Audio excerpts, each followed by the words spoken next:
hati pemahaman, pengagungan dan pelaksanaan salat dengan penuh harap dan ikhlas merupakan tiang dan ruh salat. Wa imadus salah wa ruhuha al-hudur wa tafahum wa ta'zim lillahi ta'ala wa raja'u ilaih wal ikhlasulah. Kehadiran hati, memahami apa yang dibaca, mengagungkan yang disembah dalam pelaksanaan salat, ditambah lagi dengan penuh harap dan ikhlas, merupakan tiang dan rohnya sembahyang, rohnya salat. Jadi kehadiran hati, pemahaman, pengagungan, penuh harap, itu merupakan bagian daripada khusyuknya seseorang di dalam sembahyang.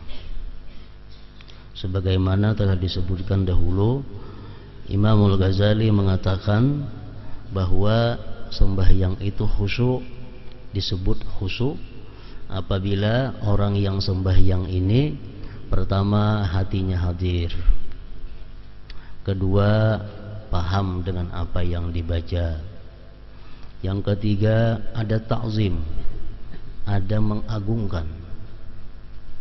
Rasa mengagungkan itu ada sewaktu membaca bacaan.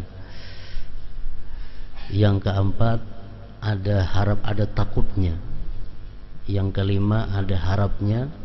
Dan keenam ada malunya, malu kepada Allah. Jadi bila sembahyang itu terhimpun 6 perkara itu, maka sembahyang disebut adalah khusyuk ngarannya.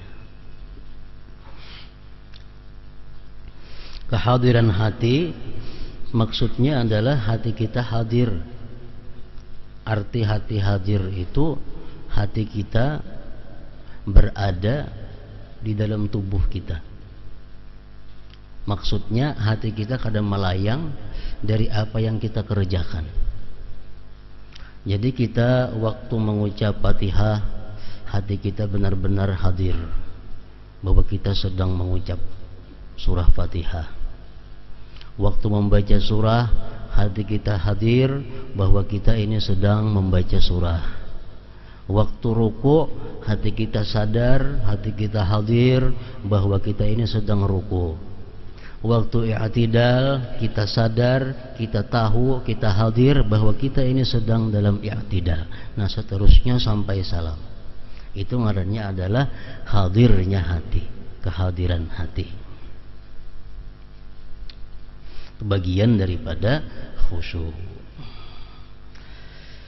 Bila sudah hati kita hadir dengan apa yang kita baca dalam sembahyang itu, dan hati kita hadir dengan apa yang kita kerjakan dalam sembahyang, hanyar kita bisa ta'zim, mengagungkan. Mengagungkan ini sesudah hadir. Kalau hati kita kada hadir, mustahil kita bisa mengagungkan. Kita sembahyang umpamanya keingatan di rumah, maulah kita mengagungkan Allah. Jadi andaknya ta'zim, mengagungkan Allah itu andaknya sesudah hudurul qalbi, sesudah hadirnya hati. Hadir hati modal pertama untuk ta'zim, membesarkan. Membaca Al-Quran itu ada ta'zimnya. Dalam hati itu ada rasa membesarkan terhadap ini kalam Allah. Ruku, kita menyembah kepada Allah, itu ada ta'zimnya, ada ta'zim. Lain hal kita membaca surat kabar. Kita membaca surat kabar, kita hadir hati, kita baca surat kabar. Tapi adalah ta'zimnya, kadang merasakan ta'zim kita. Kenapa? Karena kita baca ini surat kabar. Jadi kalau kita membaca surat kabar, hati kita tuh hadir. Hati kita hadir, kita baca itu Quran, surat kabar. Tapi di situ kada ada ta'zim. Lain hal kita membaca Al-Quran. Nah kalau kita baca Al-Quran, hati kita hadir dengan apa yang kita kata, di situ ada ta'zim. ada rasa membesarkan bahwa ini adalah kalam Allah Subhanahu wa taala. Itu artinya pengagungan. Nah, kemudian pelaksanaan salat dengan penuh harap. Kita sembahyang tentu ada harapnya, baik parahatan sembahyang itu maupun sesudah sembahyangnya, itu pasti ada raja, harap, dan ada pula lawanannya takut kepada Allah. Dalam surat Fatihah itu pun kalau kita memahami, kalau kita hadir hati, kita paham, itu ada takut dan harapnya. Sebutin surat Fatihah.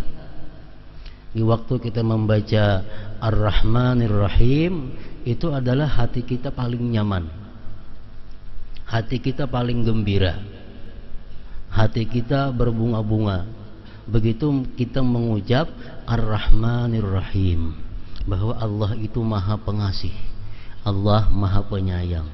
Artinya orang zat yang sedang aku sembah ini, zat yang sedang aku munajat ini, zat yang sedang aku minta ini, orangnya maha pengasih, maha penyayang. Nah, bila kita menyadari bujur makna Ar-Rahmanir Rahim, mau kada mau kita pasti ada harapnya, harap disayangi Allah, harap dikasihi oleh Allah Subhanahu wa taala. Ar-Rahmanir Rahim. Jadi kada aneh orang-orang dahulu ada yang mengulang-ulang sampai 70 kali kalimat Ar-Rahmanir Rahim itu. Kenapa? Karena merasa begitu nikmatnya, begitu nyamannya mengucap Ar-Rahmanir Rahim itu. Ar-Rahmanir Rahim, Ar-Rahmanir, diulang-ulang. Karena itu menambah kenikmatannya. Nah, begitu kita mengucap Maliki Yaumiddin, itu sudah berubah hati kita. Kenapa? Karena Maliki Yaumiddin itu artinya adalah raja pada hari kiamat nanti. Raja pada hari kiamat nanti. Setiap kita mendengar kalimat raja itu, raja di hari kiamat, itu hati kita pasti ada perasaan takutnya. Karena kita akan dipanggilnya kaina oleh raja itu, kita nantinya akan dimintai tanggung jawab oleh raja itu. Nah, ada takutnya, ada haibah atau ada khauf yang tersimpan dalam Maliki Yaumiddin. Jadi sembahyang itu adalah beberapa irama. Kadang-kadang hati kita takut, kadang-kadang hati kita ini harap, kadang-kadang hati kita nyaman, kadang-kadang hati kita sakit. Itu perjalanan di dalam sembahyang.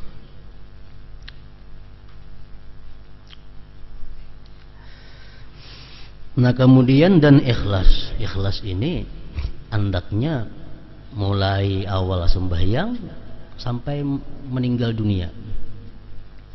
Itu mesti ikhlas.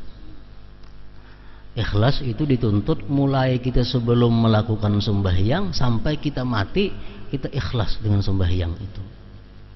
Kalau kada demikian, jelas sudah kada diterima oleh Allah. Ikhlas artinya dorongan, motivasi yang menggerakkan kita untuk sembahyang karena Allah. Nah, itu adalah ikhlas. Makanya disunatkan di dalam niat itu dibuat lillahi ta'ala, karena Allah ta'ala. Itu untuk mengingatkan kita agar sembahyang ini jangan karena yang lain, mesti lillahi ta'ala. Merupakan tiang dan roh salat. Artinya sembahyang nang kada ada rohnya itu sudah jelas kada diterima oleh Allah Subhanahu wa taala.